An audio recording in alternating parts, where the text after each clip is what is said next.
पांडुरंगाला तोरडी भाकरी खाऊ नका, पोटात दुखेल. मुळात तो कुत्राच होता, पण ह्यांचा भाव होता की सगळीकडे पांडुरंग म्हणून पांडुरंगाला तिथे येऊन प्रकट व्हावं लागलं आणि भाकरी खावी लागली. म्हणजे देवाच्या भाव, भक्ताच्या मनातला भाव किती काम करतो. नामदेव महाराज बोलले पांडुरंगा कोरड्या भाकरीशिवाय जाऊ नका, लोणी घेऊन जा, तिथे परमेश्वराला येऊन भाकरी करा. हो या ना या. पिंपळ, बेलपत्र, वडाचं आणि त्याच्यानं औदुंबर आणि त्याच्यानंतर शमीवृक्ष ही रोपं लावून आम्ही काय करतो त्याची जबाबदारी हे अँटिनेट ईश्वरी शक्तीला आकर्षित करणं. त्या कारणासाठी आम्ही ही झाडं वाढवावी. मंदिरच्या परिसरामध्ये, शाळेच्या परिसरामध्ये आणि संशांमध्ये खाली जागा कुठे भेटली की तिथे ही झाडं, वडाची झाडं, औदुंबर, शमी, बेल, पिंपळ. आणि ह्या वर्षीपासून 1 तारखेपासून चालू केलेलं आहे की रुद्राक्षाची रोपं लावून. बरोबर, खूप चांगलं रुद्राक्षाची. छोटस आम्ही एक गोशाळा आहे का आपली? नाही दादा, आता दादा करूया म्हणाले. बरोबर, चांगलं आहे ते. गवळी समाजातली लोक बोलतात गोशाला पण करूया म्हणाले, तर एक वृद्धाश्रम करायचं आहे मला. वा, ही तुमची मुलं आणि मुलगी आहे का? छान.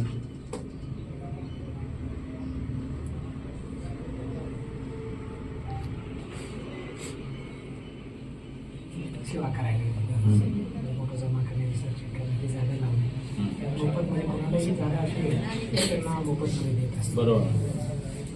वड, पिंपळ, औदुंबर, शमी आणि पिंपळ हे महावृक्ष आहेत. याचं दान करणं, याचं लावणं हे सगळ्या साधनांपेक्षा श्रेष्ठ आहे असं सांगितलंय.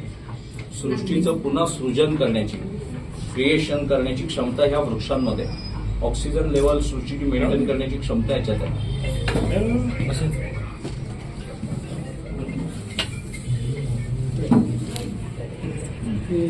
कोणीही जाऊन फोटो ठेवू शकतात आणि कोणीही विसर्जन करू शकतात. बरोबर. वैयक्तिक त्यांना शिकवून द्यायला, जागृतता निर्माण करून द्यायला की त्यांनी तुमच्या हातून पाप होऊन देऊ नका, विटंबना करू नका.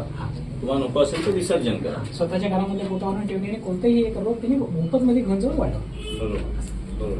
त्या देवतेचं जिवंत रूप आहे झाड. चांगलं तुम्ही ध्यास घेतलाय. हा आवाज आपल्याकडे ठेव आणि हे झाड नीट ठेवायला सांग. या या. गोमूत्र, कापूर, निलगिरी असं आहे.